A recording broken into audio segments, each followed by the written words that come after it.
The convention of the labyrinth walk is the idea of a meditative walk experience that grounds and centers people, and it's the intention that it's open and available to everyone. It sounds like a good idea, but the problem with sometimes with being inclusive is that someone always seems to be excluded. At Labyrinth training years ago at Grace Cathedral in San Francisco, they cautioned us about being careful who we invited into the walk at any given time. That often it worked well with people within a peer group, but if you got into uh, too much diversity, sometimes people just felt uncomfortable. It was an inconvenient truth of the convention of inviting people in because it's a phenomenon of being threatened by people who we consider outsiders. The funny thing is that that's the way we all encounter life. There's always something new, always something different coming into our sphere.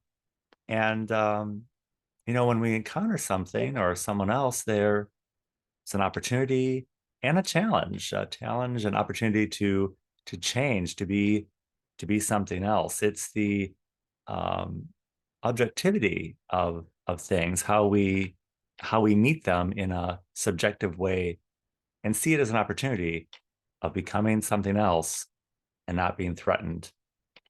At the end of the labyrinth walk, we always had to um, it was a big canvas walk. We had to at the end fold it down and put it back into its box. And that's the challenge of all in all this is to be everything we can be while we're becoming something else, and then fold it into the expectations of cultural and society at any given time to fit in. Welcome to Illinois Bridging Awareness.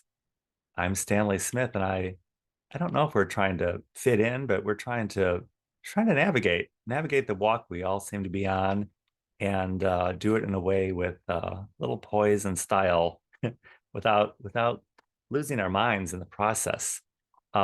Each week we get into a conversation. Last week we talked about starting point was spiritual, religious, and Christ, and it ended up being a conversation about objective and subjective reality. On the call, Jim Downs pointed out that the conversation was literally going in a circular. He said it's a circular conversation.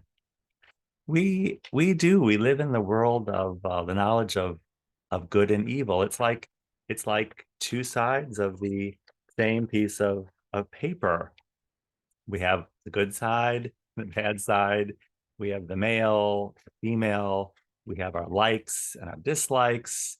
And then on top of that, we have on top of this binary world, we have the notion of a new quantum reality that's bigger than the zero sum game.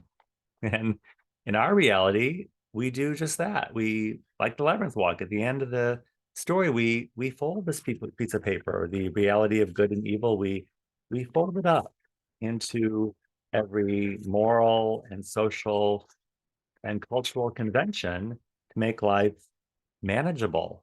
It's how we navigate the realities into a form that's recognizable as cultural norms. It's very reassuring, and it provides structure to our reality. But it's not necessarily a true reflection of reality. It's the isness of the world. Everything has to be something until something can come along and replace that something. One culture or another might be served by a particular reality at any given time, but that has more to do with that particular group than it probably does with objective reality. In our conversation about what and who Christ was, we discussed that Christ is the Messiah. He was the expected king, the concept of Christ the Savior, Christ meaning divinity for some, and for others meaning being in relationship. Um, Carol Kerr shared the notion that God is experiencing our life through us. that he's actually living our lives along with us. So why would we want to do anything other than be exactly who we're supposed to be, who God intended us to be? It didn't take a long time in this conversation to recognize the impasse of people's notion of objective reality with the experience of living a subjective life. People naturally want to believe in the truth, the objective truth and reality. And one person's reality is always going to be at odds with another person's reality. It's really it's a challenging spot to be in. And then the question was asked, well, is there objective truth, or is anything true, or is everything subjective? We apparently all have a truth, and that faith is a work, and in many instances, that's the relative truth for each and every one of us. On the call, someone shared that religion is God's system of faith. Carol also shared that we have four heart centers in our heart. We're listening to our heart and our mind and our gut and our throat. Um, we're probably hearing the truth when we hear yes, yes, yes. And when we're only hearing no, no, no, we possibly are on the wrong track. As we talked about the folded piece of paper, I suggested that in any folded piece of paper, the most important part of that experience is when we break through the paper, and have a breakthrough moment. And I think many of us have had that and are having that from um, at various times and situations. Um, Also on the call, which I thought was very helpful in my folded piece of paper demonstration, Jim shared that there's a bottom to the bad. That we look at God being the inverted pyramid here. That God is the infinite, and that the bad has a bottom. There's a bottom. There's a limit. God is infinitely good, but the bad, it's not infinitely bad. It's got a limit. There's a limit to the down. I thought that was a breakthrough moment on the call because that's a very reassuring notion that as bad as uh, things might seem to be going bad, it's not forever bad. It's not going to keep going in that direction. There's a bottom, and I think some of us could make the case that we might be near the bottom at this point. So, apparently we're not going to go infinitely to the bottom. We're not actually going to go to hell in this lifetime, and that's good to know. I mean, are there unexpected consequences to the good? Possibly, but there's only going to be a limited amount of consequence to any given action. And perhaps we can see the good even in some of the bad sometimes. Even when we witness and experience the negative consequences, perhaps we can see the uh, the infinite goodness, kind of like a ship in the water. There's always a level portion of it that is under the water line, but most of the good, most of the ship, most of the essence of the reality is visible to us above the water line, and it's only a small portion of the ship it's ever it's ever below. Um, Everything has a good side and a bad side. In our context of our country and our nation, we have the notion of Social Security maligned in its time of inception, but simply a social convention now, which many people benefit from, which at the same time we're fundamentally probably opposed to on philosophical level. And it's like the idea of pain and recovery, of physical training. There's a discomfort and a pain involved with any physical exertion, which leads us to a higher gain or a bigger breakthrough. And we don't. It's not always obvious to us what the application is at any given time when we're experiencing difficulty because it's just part of the startling reality of something new. I'm not one of those people who believe that bad things happen for a reason or that something good always comes out of the bad. I'm I don't particularly believe that, but recently I was speaking to a young Hindu man, and he told me about Richard Dawkins' book, The Selfish Gene, and that selflessness could actually be part of selfishness. it seems like a paradox, but sometimes the good can be part of the bad. I've recently been experiencing this in my life as I've started caring less. And in the process of caring less, and part of that is having no opinion on everything, not necessary. And in that space that I've created, I found that I can be more caring. I'm more caring to myself and to others by simply not caring as much. It's a paradox. This Sunday at Washington National Cathedral, Bishop Marianne Buddy shared Richard Rohr's idea of the scandal of particularity. And that sentiment is the idea of instead of being someone else's idea of who we should be, we all need to believe in who we are.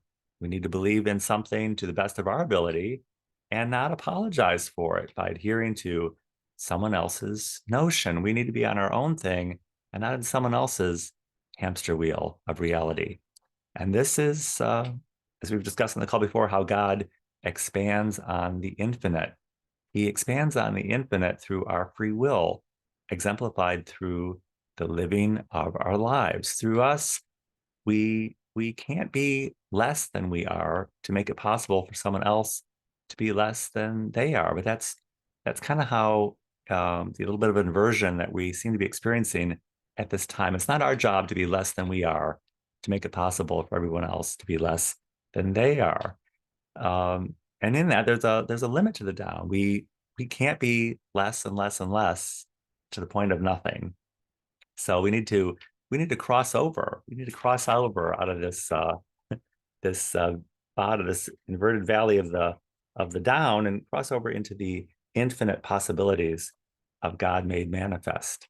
We need to see we need to see, and we do see the infinite reality in relationships, in family, sometimes in institutions and in inventions and in every moral and social virtue. They're a construct which amplify and exemplify the good. It's the idea of virtues and values. It's a values proposition.